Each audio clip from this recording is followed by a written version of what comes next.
આણંદના Sojitra road ઉપર આવેલા Maruti Solaris મોલમાં નોકરી કરતા સલીમ ખાન પઠાણ પર તેમની પૂર્વ પત્ની મહેજબીન અને તેના પરિવાર દ્વારા ઘાતક હુમલો કરવામાં આવ્યો હોવાની ચોંકાવનારી ઘટના સામે આવી।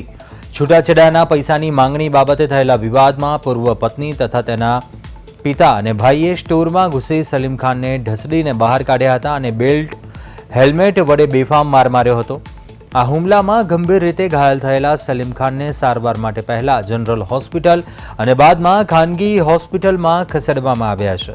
સલીમ ખાને કરેલા આક્ષેપો પ્રમાણે હુમલાખોરોએ તેમને જાનથી મારી નાખવાની ધમકી આપી હતી અને તેમની પાસેથી સોનાની ચેઇન તથા મોબાઈલ ફોનની લૂંટ ચલાવી હતી।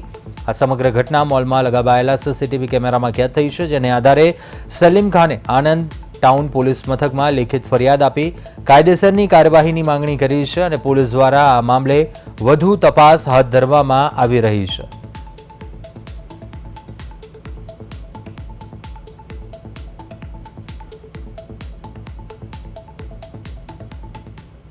મારી પૂર્વ પત્ની મહેજબીન રમજાન શાહ દીવાન આજે મારા સ્ટોરે આવી 1 વાગ્યાની આજુબાજુ અને એની સાથે એની ફેમિલી, એના ભાઈઓ બરાબર એ બધા 8 થી 10 જણા હતા, જે મને સ્ટોરમાંથી ઘસડીને બહાર એક કૂતરાની માફક ઘસેડીને બહાર લઈ ગયા અને મને બેટેથી અને મારવામાં આવ્યો, ઠીક છે।